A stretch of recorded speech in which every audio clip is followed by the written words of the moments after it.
I'd like to thank you all for coming and welcome you here. My name is Mark Brickell, and I'm an alumnus here for my 40th reunion, and I'm sure that many of you are here for similar reasons, if perhaps not as high-numbered. As you know, this is one of the first events to be held in this fabulous, repurposed building. And later this month, it will become the new home of the Department of Economics, both the undergraduate and the PhD programs, and the home of the Gary Becker Friedman Institute for Research in Economics. That makes the trips that we used to take over to the Social Sciences building a memory. No more of those memories will be built, but I certainly treasure mine, sometimes going in to talk about economics or a missed assignment. Once walking in on Milton Friedman to ask him what he thought the proper student response should be when one of our student organizations, the Students for a Democratic Society, disrupted a 1974 lecture that Friedman had hosted right across the street in the Oriental Institute's Breasted Hall. I know that many of you have your own memories because the University of Chicago is the intellectual home of the most powerful ideas in the field of economics. Over the last 70 years, the Chicago School has influenced policy. It's helped shape global economies, and perhaps most important, it's developed the tools that help us understand society in new and powerful ways. Books have been written not only by, but about the economists who have taught and studied here. This particular year has had its highs, including the awarding of Nobel Prizes to Eugene Fama and to Lars Hansen, and the addition of significant new faculty hires. It's also had its lows. The recent death of Gary Becker, a towering figure in the field and the face of Chicago economics, was a huge loss. But we know that Gary was a champion for advancing the Chicago economic legacy and that he viewed this building as an essential resource for that mission.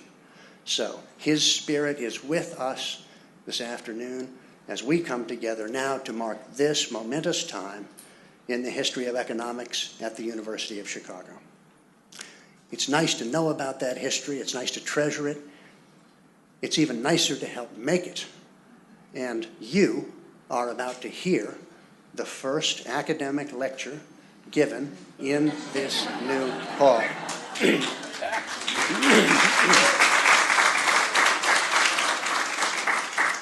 Later in the session, we will hear from our most recent Nobelist, Lars Peter Hansen. But first, it's my pleasure to introduce the current chair of the Department of Economics, John A. List.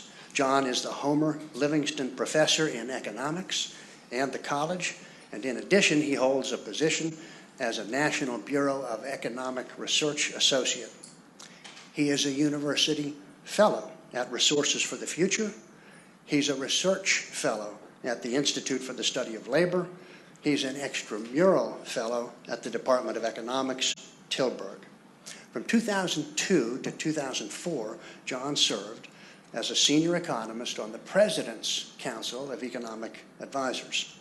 And he has pioneered field experiments as a methodology for learning about behavioral principles that are shared across different domains.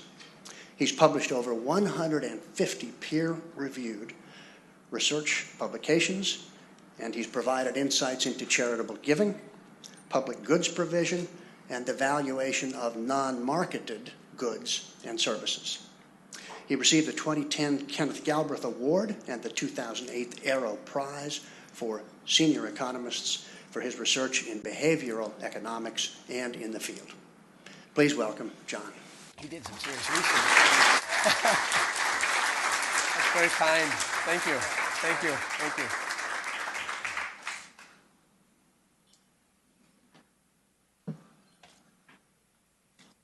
So that was much too kind.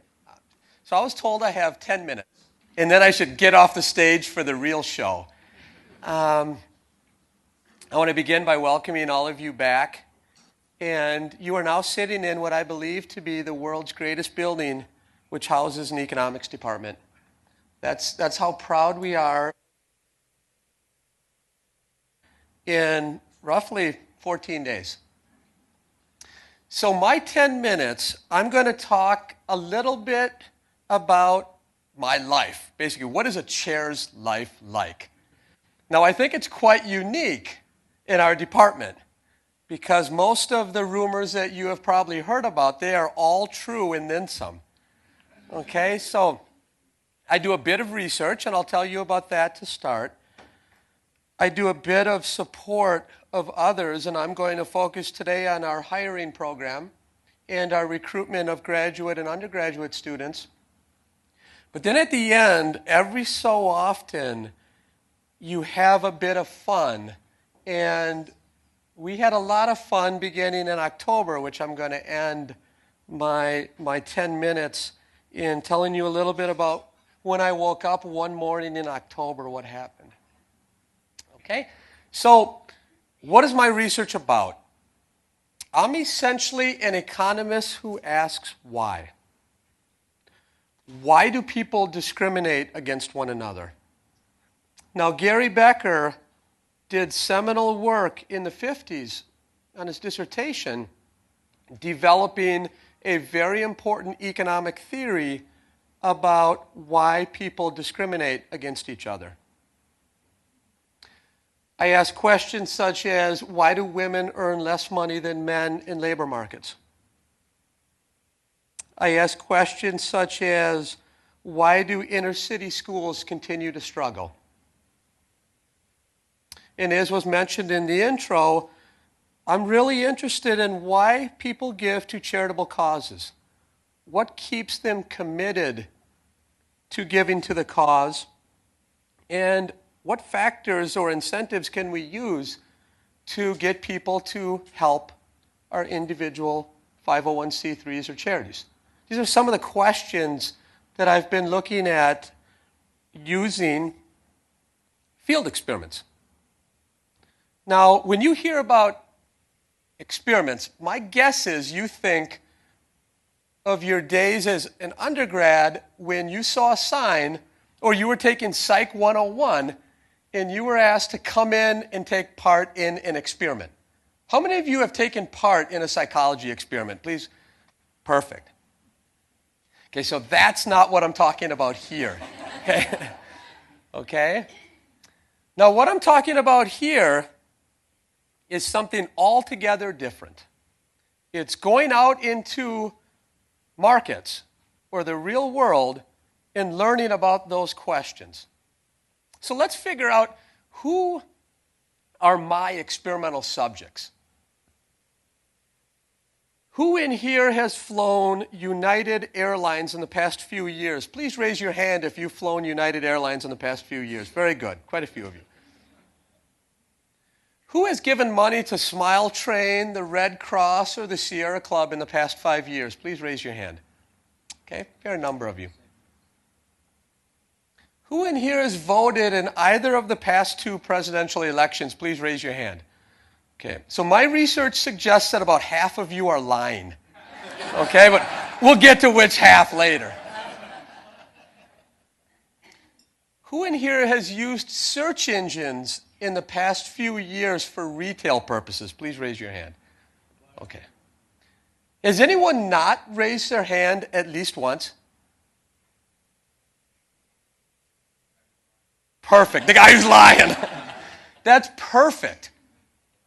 Because we know what all of you are now. All of you are my lab rats. All of you have helped me learn about the economic science without even knowing it. All of you are likely a subject in at least one of my experiments without even knowing it. Okay? Going to everyday markets, asking questions that we care about, using all of you to help me figure out which theories work in which environments. That's what my research is about. Now let's talk about the other bit of time that being chairman takes a fair amount of time to support our existing scholars and teachers. We have this big, beautiful building. And when I became chairman 2 years ago, we had 21 full-time faculty. 5 of those 21 had Nobel Prizes already. Of the other 16, half of them thought they should have won the Nobel Prize already. So that takes a bit of time. We are currently working as hard as we can to recruit the best graduate and undergraduate students to come and be a part of Chicago economics. We are also on a major hiring initiative in which we are trying to take our faculty of 21 up to 40. Okay, so far in the last 2 years, we've hired 6 people. We've hired 2 great senior scholars and 4 great junior scholars. Okay, so these are major initiatives which the department and I are spending a massive amount of time out trying to recruit the very best. Because when you look at the 20th century, nearly every major economic innovation of the 20th century has a link to Chicago economics. We need to make sure that we can say the same thing about the 21st century. And that's what our renewal program is attempting to ensure right now. Okay? Now, there is a bit of real fun to this job. And the real fun actually occurred for me about 7 a.m. on October 14th. I received a phone call at 7 a.m. October 14th. Guess who the phone call was from? Anyone take a guess? Sweden wasn't calling me. I promise you, they were not calling me. Close. Bob Zimmer. What Bob Zimmer said is, John, get out of bed, grab a suit. Lars has just won the Nobel Prize in economics.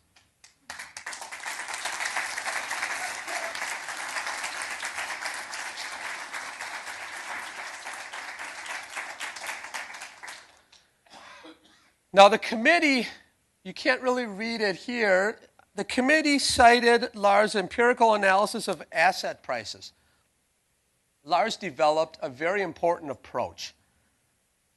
If he wouldn't have been a recipient for asset prices, one could imagine that he could have been awarded empirical analysis of trade models, of regional and urban economics, of public economics, of labor economics.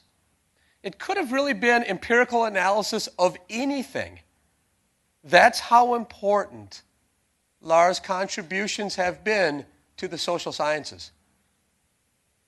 Should not be undervalued. A fundamental contribution that has affected scholars and social scientists and everyone's lives since that seminal contribution. Now, within hours of the Nobel announcement, I was receiving dozens of emails from Lars students. And those students were all saying the same thing. Lars has deeply affected my life. I want to know how I can honor Lars at this very important moment in time. To me, that must have been the most gratifying period to Lars, because Lars is all about helping others. And I think Lars' life has shown us that hard work, perseverance, and a love for economics can accomplish a lot. Now, sometimes this work spills over to students. That guy happens to be one of Lars' PhD students. Anyone recognize that guy, that young guy? That's John Heaton.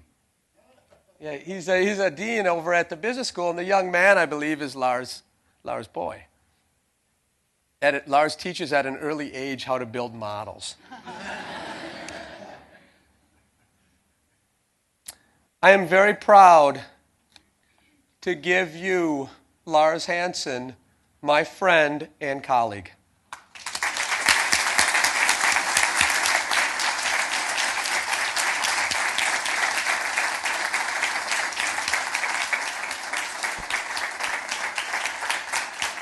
Thank you, John.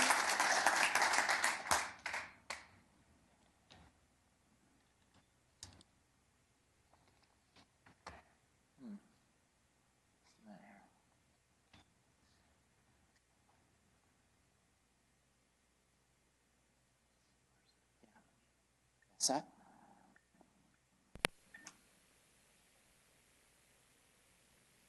Okay, we're good? Good to go. Okay, thank you very much. It's a lot of fun here to be able to talk in this wonderful classroom.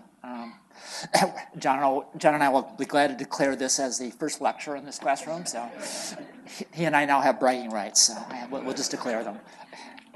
Thank you very much for coming, and thanks for the comments of both John and Mark. So the first question is you might ask is, who am I? I was like when the Nobel Prize got announced to the press, there was like Eugene Fama, Bob Schiller, and that other guy. I'm the other guy. So here's two different images of me. The one that this one here is interesting for the following reason. I was in bed the entire day. I was in the early stages of viral pneumonia, but the Nobel Committee has doctors, and they drug you. So, so I got drugged up. I got escorted to the relevant event. They were hoping that I would stand upright and not keel over. The Nobel doctor was sitting on the front row just in case something happened, and I even missed the rehearsal, but they trusted me anyway. So anyway, that was a memorable occasion for a variety of reasons.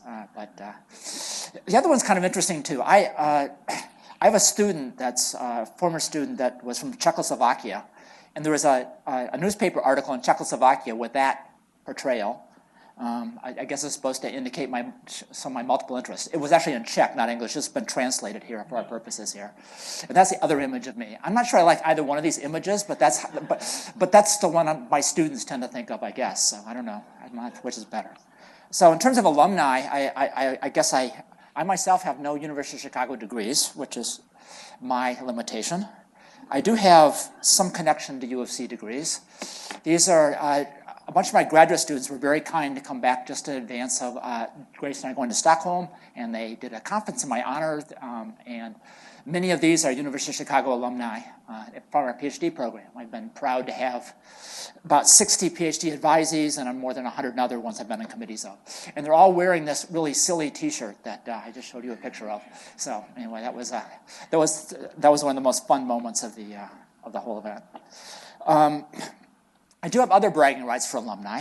I have a 99 years ago, my grandfather got his medical degree from the University of Chicago. 74 years ago, 76 years ago, my uncle, who's now 100, got his medical degree from the University of Chicago. And in a week, my son will get his undergraduate degree from the University of Chicago. So I got connections to three people.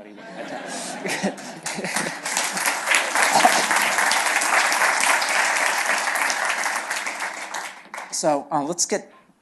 I was going to talk about the consequences of uncertainty, and I'm going to try to give a little bit of history of thought perspective, and try to bring it all. Also, try to bring in some relevant policy issues at the end that I think this is very much germane to. And in this talk, I have a great colleague in the statistics department, Stephen Stigler, who's a world's expert in the history of statistics. I benefited from long conversations with him, as well as my colleague Jim Heckman and others, in terms of thinking about this stuff. So let me start over 300 years ago, 301 years ago, I guess. That's Bernoulli. That's a picture of Jacob Bernoulli.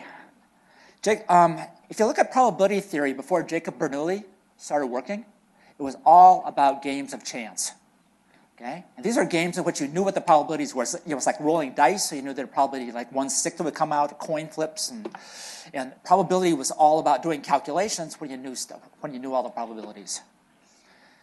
Jacob Bernoulli was the first one who said, well, let's use these same type of models to think about social scientific data. And of course, in social scientific data, we don't know the probabilities. We have to use data, and we have to figure out from data stuff about those probabilities. And so Jacob Bernoulli kind of develops the first version of what's now called the law of large numbers, which uses data to reveal probabilities. He actually established much more than this law of large numbers, but it's all about how much data does it take in order to figure out what probabilities are. And so a lot of what I've done in the first part of my professional career was all about trying to take economic models and take them to data. And so that's kind of Jacob Bernoulli got this thing going. Now, there's this other part of this picture is a Pizarro picture, and it's a picture of the markets. I stole this from a cover of a book that Tom Sargent and I just recently published. But now what's that doing here? So the first part of my career, I'm spending time thinking about taking a model and taking it to data. The second, but that raised a lot of empirical challenges. And the empirical challenges has to do with people inside these models, they got to make decisions too. So just as I, outside the model, face outside uncertainty, people inside the models that I study and build, they also have to confront uncertainty. And so how do you want to think about both of these problems, and how might they be connected, and kind of what are the important questions attached to both of these perspectives? So that's kind of what I want to talk about. It's kind of like these different perspectives on uncertainty. So uncertainty and economic analysis. In my Nobel lecture, I try to draw distinctions between these two pieces. The kind of original Bernoulli piece, outside a model. Given some dynamic economic model, the researchers have to do things like estimate parameters and assess model implications. Then, we also have to look inside our models. So when we build our models, there's people inside our models. There's like actors, consumers, enterprises, policymakers. They also cope with uncertainty. Okay, so we have to take stands on that, and how they respond to that uncertainty has important consequences for market outcomes and kind of resource allocations. So there's uncertainty here from these two different vantage points. And as economic model builder who uses data, I have to think about both of these. And there's some interesting interplay between the two. So here's the field I'm in. It's from a statistical standpoint, it's called time series, and the pioneers of economic time series. So I've got some pictures here. Let me talk to you about their contributions. Bachelet, back in 1900, was one of the first persons to kind of study the implications of how these so-called small, so-called normally distributed shocks would filter through in terms of dynamic systems. And his whole aim was to study asset markets, financial markets. This is back in 1900. He's doing this work. He comes up, along with Einstein and others, with this notion of Brownian motion. This goes back to Bachelet. Now, Bachelet's work, even though his specific motivation in his dissertation was about financial markets, it's completely unrecognized by economists for 50 years until Samuelson picks up on it. Samuelson's told about it from Savage. And what this does is it starts this notion of economists thinking about financial markets as these financial markets responding to these random shocks. There's these random impulses that hit things, and somehow it's the role of financial markets to face or confront those shocks, and that has implications for prices and the like. Completely separately from this is Ewell. So like Steven Stigler would call Ewell as the founder of kind of time series statistics. Ewell's not an economist. Ewell studies sunspots, okay? And the sunspot data, it's kind of not exactly periodic, but it's approximately periodic, and it has a cycle, I think, of like about 8 years or so. And so Ewell wants to build a model that deals cyclical phenomenon, but not exactly. And he does it by this very similar mechanism to Bachelet, They're shocks that hit a system, and then they kind of feed through the system in ways that lead to this approximate periodic patterns to it. Okay?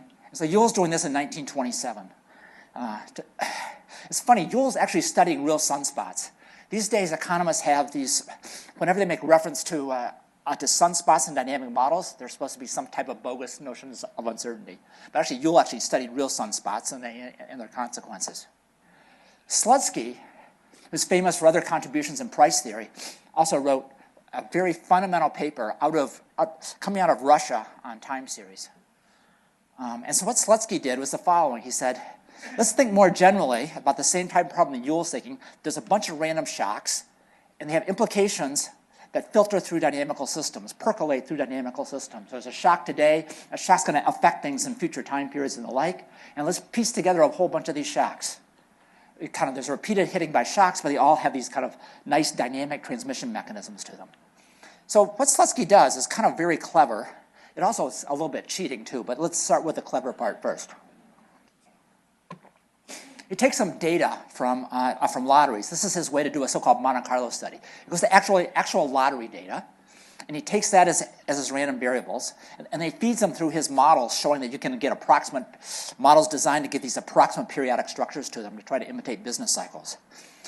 He's got data on British business cycles, and so he wants to show his model actually looks like British business cycle data. So what does he do? Well, he has a plot in his paper that has a sequence of what outcomes of responding to this lottery data plotted against the actual business cycle data. And he says, look, they look very, very similar. Now you have to ask yourself, what would you have to do to have the actual shocks occurring in lotteries look just like the shocks that hit the actual economy? What's the chance of that happening? Not so likely. So what he had to do is produce a very, very long string of things, and then finally, and then sort through the whole string, and then finally find one that looks like the British business cycle. So by modern-day statistical analysis, this isn't quite the right way to do things, but it was a very impressive way to. It was a very impressive insight that he had, that somehow you could take these random impulses and have them kind of percolate through a dynamic system and generate out really interesting patterns, including patterns that would explain business cycle data.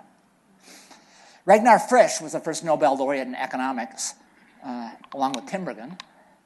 And Frisch was very much into the work of Yule and Slutsky.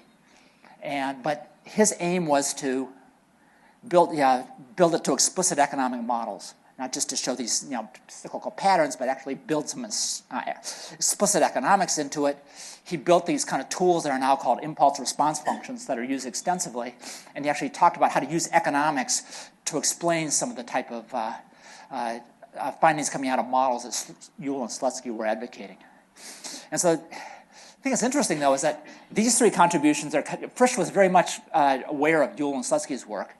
Slutsky's work was done in 1927, but in Russian, but it got translated informally and then finally published in English about a decade later in kind of Econometrica. Frisch is very much aware of these. The Bachelet connection doesn't come until much, much later, even though Bachelet's work was earlier. So what are the kind of challenges here that I want to think about? So the games of chance, the ones that kind of predated Bernoulli, think about them as over here. There's red balls, there's blue balls, and you know exactly how many balls there are. You draw them out at random. Known probabilities, you know how many balls are in there. Bernoulli says, well, that's really, for a lot of data, for social data, we don't know how many red and blue balls there are. We have to use the data to try to figure it out. And with repeated data, I can start figuring it out, and Bernoulli does calculations as how quickly you can figure it out. Now we go to time series. We go to dynamic data relevant for how an economy evolves over time. Think about that as a case where there are these urns. You don't know how many balls are in each urn, and the urns themselves may change over time as well. So this is a third level of complexity, and this is the type of complexity which we really face in terms of thinking about how to model dynamic economies. So we pushed our way from the games of chance, where we know the number of balls, to not knowing the number of balls, to even maybe the urns themselves being changing over time. And these become harder and harder challenges in order to try to go from data to figure stuff out. Okay, so this This slide serves two things. Well, I want to make 3 points with this slide. One is the University of Chicago is a very harsh intellectual environment. So why do I say that? I wrote this book with Tom Sargent, who a longtime collaborator who got the Nobel Prize a couple years before me. And this book has a picture, and the picture truncates right here. Okay? It just has that. And, so we published this book. Steven Stigler writes a review article of kind of robustness in statistics. Our book's called Robustness. We want to apply it to economic models. And he points out that the author, that Sargent and I, truncated the key part of this painting by Latour. This is a painting called The Cheat, and basically missed the whole point of the painting. This is the theme of his, this is a key point made in his article. And then he sends me an email, don't worry, all publicity is good publicity. So what's this about here? Well, so we can start with a game of chance. Okay, and here we have a game of chance. This person presumes it's a game of chance, but apparently something fishy is going on over there. And so the question is, if we're dealing with these probability models, and we kind of think one thing, maybe there's some chance they might be wrong. This person pretends they couldn't possibly be wrong, that the probabilities from a game of the chance must be correct, but suppose they actually might be wrong. Suppose we actually might not know what the probabilities are, and kind of how do we confront that? So I like to think about uncertainty and skepticism as somehow being connected.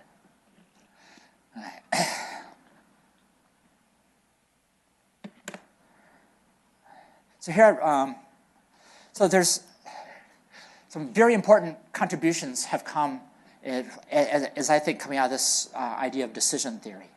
So what's decision theory? So decision theory writes down conceptual frameworks for how people make decisions in the place of uncertainty.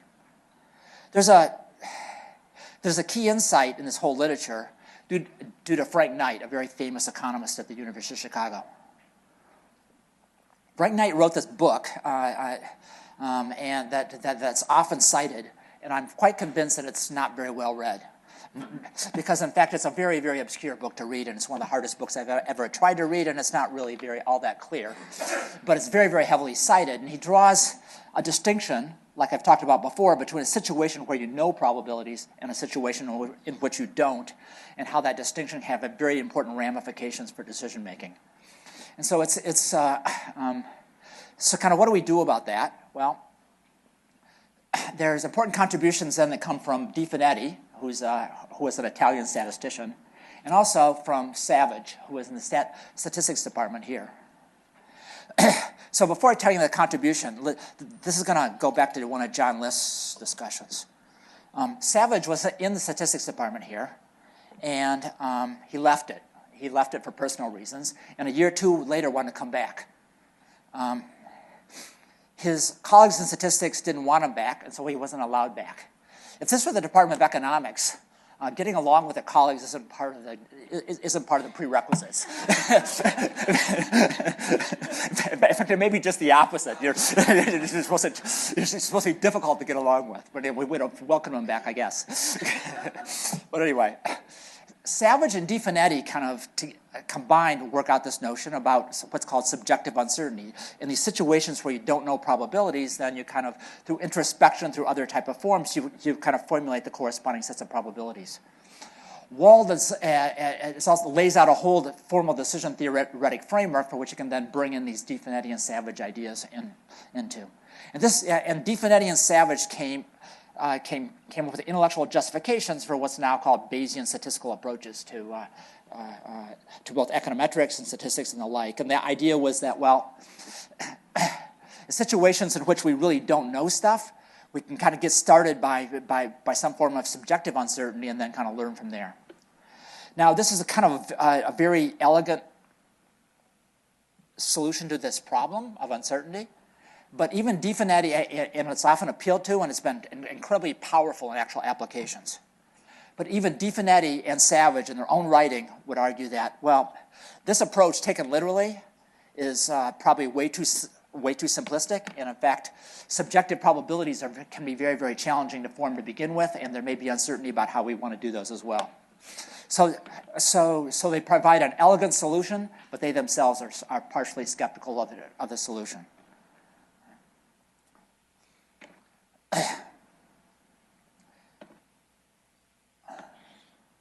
So I like to think about uncertainty then as having these different components to it. One is these probabilities. Okay? The probabilities given a model. So like in games of chance, you know all the probabilities, but there's still uncertainty because you know you flip a coin and you don't know if there's heads or tails. Another piece of uncertainty. Well, you don't know the probabilities. You might use data to learn them. That's the type that was talked about by kind of DeFinetti and Savage. And then there's a third one, which I think is the most challenging and in many respects maybe the most important, and that is whenever we write down models, our models are wrong. I guess you're not supposed to say that, but it's true. They're wrong. Along some dimension, the whole notion of a model is that it's an approximation to something. And so if you take the model literally, you're going to be making mistakes. So not only do you have uncertainty over which of the different models, all the models themselves, you should have appropriate skepticism with. And how do you confront that skepticism? How do you take the fact that the model itself shouldn't be taken so literally? And I think of those as three different important components to uncertainty. The game of chance, the not knowing which model, and acknowledge the fact that even when you have a set of models, they're not correct. And those are all, and I think all are critical to thinking about how people should respond to uncertainty. Okay. So now let's turn to this notion of investors inside a model.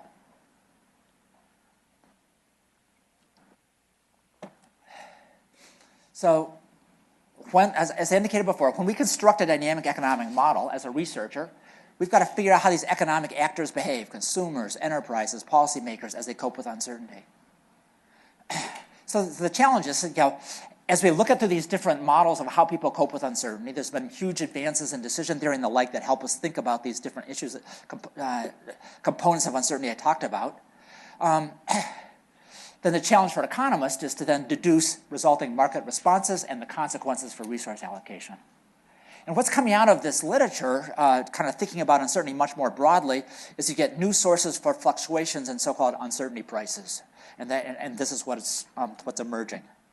So in this, a common theme of the work of both Fama, Schiller, and myself is the fact that there's standard models when it came to financial markets had shortcomings, and had very, very, very, very important shortcomings.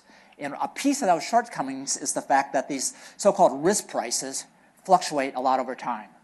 It looks like markets are very, very risk-averse sometimes, so-called, and not very risk-averse in other times. Bad times, they look much more risk-averse than good times and the like. And to explain financial data, there have to be substantial fluctuations in that mechanism. And that's what this is what comes out of empirical evidence. What's this recent work that I'm interested in is doing is saying, well, we don't, whenever we try to say that economic agents inside the models have figured stuff out, they know probabilities, we get what looks like really anomalous behavior. And so, but how about if we think about uncertainty more generally? People don't know what the models are. They also suspect the models they have aren't quite right. Those can provide additional sources of fluctuations, and I think it's a productive way to be thinking about this. So, when you read in the financial press about markets being risk averse, I want to think about this as much more. People are uncertain about the future. We have lots of uncertainty about what the macro growth rate is going forward in time. We're not all that confident. The financial crisis shook up our views on what the various relevant models were and the like, and that itself has to be showing up in things like financial markets. And so I think that's a very important topic and one that I'm personally very fascinated with. Okay, so how about policy? So let me, Hayek, who was at the University of Chicago, a very famous economist, got the Nobel Prize, wasn't good enough to be in the econ department, so was in the Committee of Social Thought. If you look at his Nobel address, there's this very interesting discussion about uncertainty in policy. There's a big bias, I believe, in discussing about policies in the press and the like. Is this the advisors who projected credible confidence that have the most influence? And I think that can be potentially dangerous. And so I think it's very critical going forward is that we embrace and understand that uncertainty is critical when we're thinking about making policy assessments and not just shun it to the side. So anyway, Hayek says, even if true scientists should even the limits of studying human behavior, as long as the public has expectations, there will be people who pretend or believe that they can do more to meet popular demand than what is really in their power.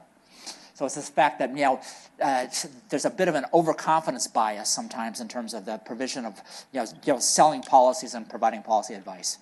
Now Hayek, if you read his Nobel Prize address, takes a more extreme position on this topic than I would. Hayek really doesn't like quantitative modeling in general because he thinks that economics is not up to the task. And I like to think about quantitative modeling as being critical, but we just have to do it in very, very sensible and cautious ways and not overstate what our findings are.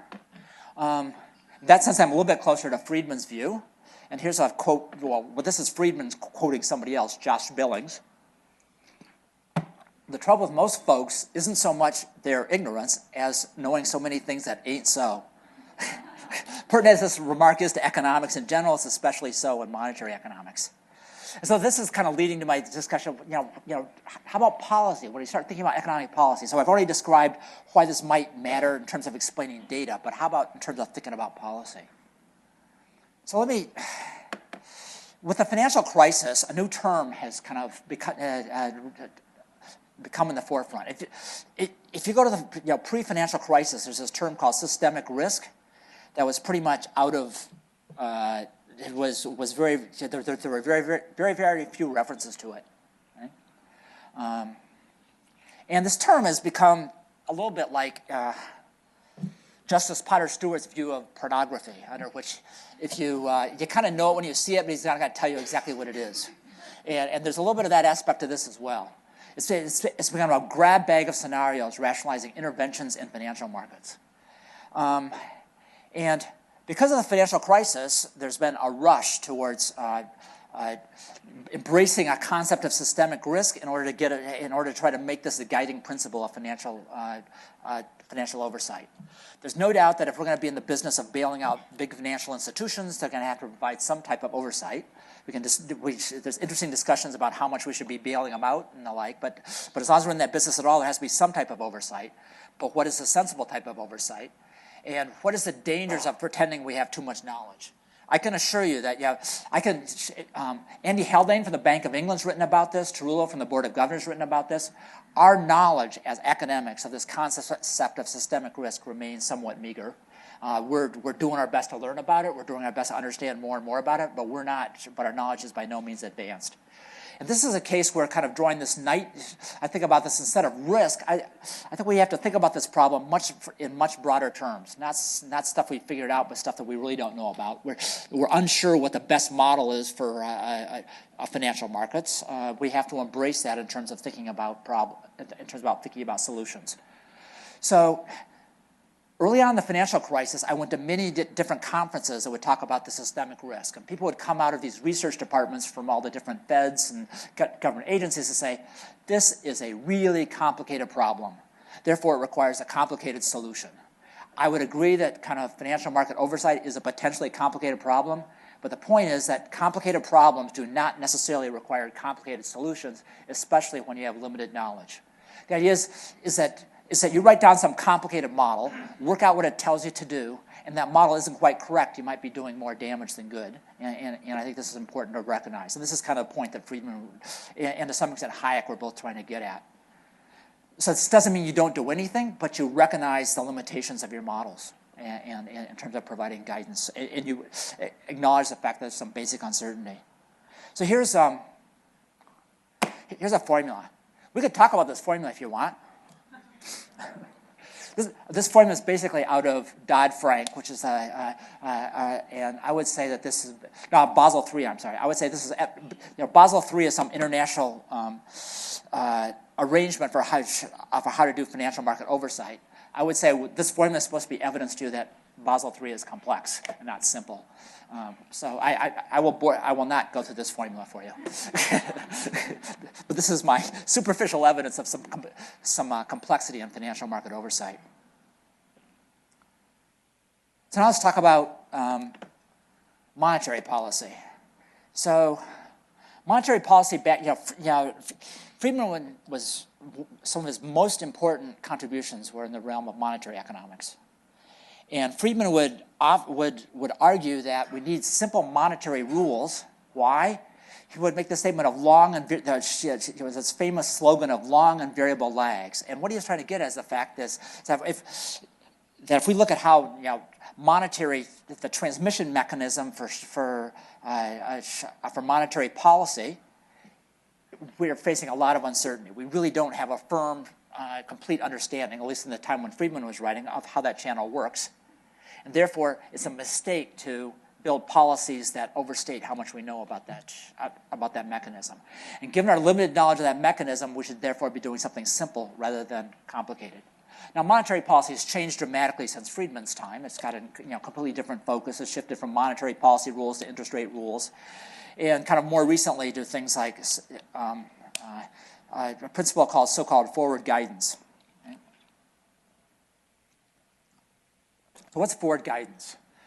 So interest rates kind of approximated the so-called zero lower bound. They came very, very close to zero. And once you get close to zero, then you can't keep on pushing them lower. And so forward guidance was meant to be this, how to have influence by promising to do stuff in the future when certain conditions in the underlying macroeconomy change. And so the initial versions of forward guidance would make reference to when unemployment rates, or both the behavior of unemployment and the behavior of inflation, they would give kind of certain, under certain specifications, whether at that point in time the Fed would start changing policies. It was an announcement of what it was going to do in the future based on the underlying market conditions. And there's a very important change of this that let me kind of put my Becker Friedman research director hat on for a moment. There's a very important change in, at least a policy announcement of this that occurred. It occurred just in advance of this announcement. We held an event for undergraduates here with 3 of the Fed presidents. We had Charlie Evans from the Philadelphia Fed. We had Mariana Koch-Lakota from the Minneapolis Fed, and Charlie Evans from the Chicago Fed. They came here like a week or so in advance of the big policy announcement and statement, and they conducted an undergraduate panel under which which was the undergraduate moderator, and the entire audience, the target audience was undergraduates, and they took the time to both educate undergraduates about what they do, and then to disagree about what they should be doing going forward. But the education part was important, as well as the understanding that there's divergence of opinions. And all 3 of them kind of rose to the challenge to say, here's what we're doing. And our undergraduates, I think, benefited substantially from this event. We had probably maybe 150 to 200 undergraduates. And one of the things I'm most proud of for the Becker Friedman Institute is our outreach to undergraduates in a whole variety of forms. Now, the thing about this event that was challenging for us was getting them there. They wanted to negotiate exactly how long they would have to give uninterrupted statements and how much press coverage there would be, and there were disagreements. There was one of the presidents threatened not to come, and anyway, but finally things got calmed down. They all 3 got along very well, and we had a wonderful event. But anyway, let me kind of go back to this forward guidance. Right after that meeting was the first kind of formal statement of forward guidance, under which there would be this, under what set of circumstances the interest rate rule would change from the zero lower bound to doing something else. If you follow the statements that have come out from the Fed since that time, this forward guidance is becoming increasingly more obscure. The set of circumstances under which they're going to act, you can no longer pinpoint it, and it's just that, well, whenever we think the time is right, then we'll do something. And that runs the danger, at least as far as I can see, of adding uncertainty to the situation rather than mitigating it. So I don't see this as a particularly great example either of either simple or transparent. It's certainly pushing away from a rules-based system into much more of a discretionary system. So I think there's always, I think this idea that part of policymaking should be to reduce uncertainty rather than to enhance it is something that we should keep on the radar screen and put pressure on our policymakers. So let me, kind of in conclusion, just summarize what I hope some of the messages that we can get out of today's talk. One is, I like to think of there being 2 perspectives of uncertainty. One is this outside the model perspective. A policymaker takes the models we build and tries to do stuff with them. Econometricians have to tell you, kind of how much do we know about certain parameters and how well does the model fit the data. But we also have to face inside the model. We have people inside our model, investors, enterprises. They have to make decisions. They also confront uncertainty, and we have, and then we have to model those. I like to think of about 3 components to uncertainty. Risk. Risk is this notion of games of chance. You know the probabilities, and they use those probabilities to make guesses about the future. So you're given a model. The model tells you how to assign probabilities. I like to think about a second component is model ambiguity. How much confidence do we have in each of our alternative models? And so and that statement of confidence means that we have to somehow figure out how to weight those models and kind of how much attention do we pay to each of the ones. The third one is model misspecification. The models we use are not perfect. How do we use models that are not perfect in ways that are sensible? So I think these are the 3 components of uncertainty. And each one is kind of increasingly more difficult to analyze, but I think arguably the third one might be the most important. Finally, given our limits to our understanding, complicated problems may be best addressed by simple solutions and not necessarily complicated ones. With that, I thank you very much for your time and open it up to discussion.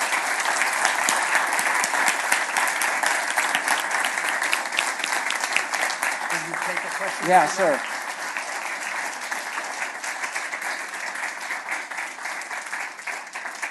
Are there questions? Sure. When you say simple solutions, Yeah. what may be simple to you may be complex to the general public Yeah. or consumers Yes. or variations Right. along that, the people that you talked about in the market. Yeah. Fair enough.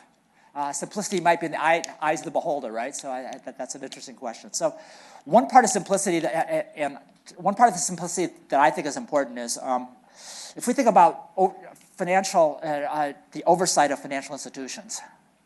Those financial institutions have a lot of very, very smart people working for them. And the feds have also some smart people working for them. But if there's going to be a game, if there's going to be a game played between the smartness, more money is going to come from the private sector than the public sector. So the best hope of that one is to give the public sector people simple things, much more simple challenges to be doing, and not stuff that requires lots of subtlety and complexity, because they're not going to win that game. But I agree with you that the general point. I've not been rigorous in my statement of simplicity, but the simplicity has to be not just to some academic economist. It has to be to the public. Absolutely. Yes. Is a carbon tax a simple solution? I like a carbon tax. I'm personally a supporter of that. I think it's a wise and smart idea. I think there's lots of evidence of externalities from carbon, both for the climate, for foreign policy, and the like. And I think the carbon tax is a potentially simple solution to the problem. So that's my view. How about yours? Question back there? Yeah.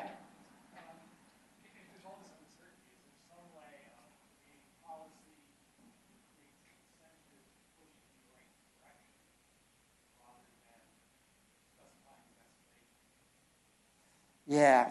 I think in general, I should say this issue about how to have uncertain design policies in the face of we know a lot about the first one because that's standard decision theory. We know less about these two, and these are the two that I think are important challenges going forward. I do think that there's this. We have to somehow get over this bias that we have in terms of asking our politicians to go locate and find advisors that will project themselves with excessive confidence and not acknowledge the fact that we don't fully understand things. And I haven't thought through the political economy to kind of make all that happen in the right way. I think it's tremendously important for us as a society to understand that it's a mistake for us to pretend to go seek out people because we think they know, because we somehow feel better that they know stuff when indeed they may not know it well. And it's possible for intelligent people to get up there and give good policy advice without having to claim they know everything there is out there. What's the right way to construct the political incentives for all this to work best is a great question, and but I don't have a wonderful answer for you. Yes?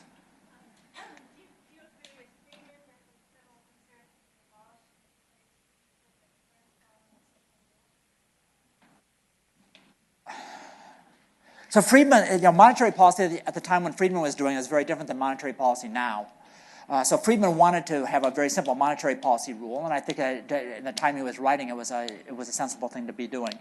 When Friedman was writing, it kind of predated the shift from these monetary policy rules to interest rate rules, and we shifted much more to interest rate policies. I do agree that with the basic principle that, so the financial crisis caught, there's lots of economists that go out there and say that they predicted the financial crisis, and a lot of this is ex post, and a lot of it is, and even people who thought there might be a problem, I think most of them were surprised about the magnitude of the problem. So when everyone says that they predicted the financial crisis, you should ask them exactly what consequences they predicted of it. So the financial crisis caught us by surprise. I think there's no doubt about it. And perhaps at that point in time, I think that Chairman Bernanke and the Fed had to do some special things in order to provide liquidity and the like, and they had to do some ad hoc things. So in times of extreme events, I do think that some type of discretion is absolutely critical. But the thing is, in general, I think you want a rule-based system and rules that are relatively simple. Are kind of a good way to go. So I agree with Friedman's basic insight that we want, going forward, monetary policy rules that have a very simple character to them. Yes? It seems like no economists are paying much attention to changes in the nominal money stock rates of growth, etc. If so, what's caused that? And two, it seems like however you define monetary policy, even ignoring changes in money stock, whether you look at interest rates, economists seem to say it's been very expansive for a long period of time, perhaps a decade or longer, and yet relatively no inflation, perhaps maybe the last 6 months. Right. So can you comment on those two aspects? Yeah, for like an hour or two. You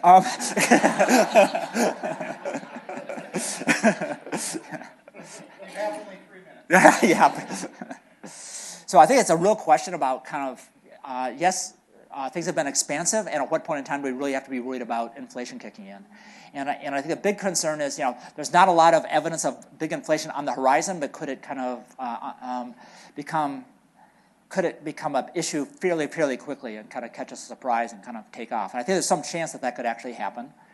Part of what the Fed has now that it hasn't had in the past is the ability to pay interest on the deposits of the various banks, and they can kind of control things that way. But the question is, at one point in time, is the public going to tolerate the Fed handing out lots of money to banks, deposits at the Federal Reserve, without saying, why are we subsidizing banks again? So there'll be political challenges to that as well. I'm hopeful that the Fed has all this is making the right calculations on this front, and I'm hopeful that inflation doesn't become a big issue, and that they've got the tools to stop it from being one. But we are in a situation now that's different than we've been in the past history. So there is reason to be uncertain about that. So, yes, I'm done.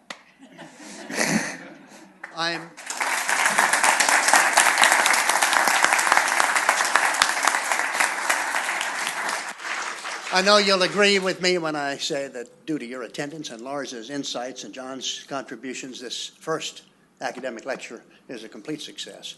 I hope you'll come toast that success with us at a reception in the Graduate Student Commons. Lars will be there. Best way to get to talk to him is to go up to the Commons, follow the guidance of the staff outside, and from the Commons we'll be offering tours of the building, which I hope you'll enjoy. Thank you all for coming.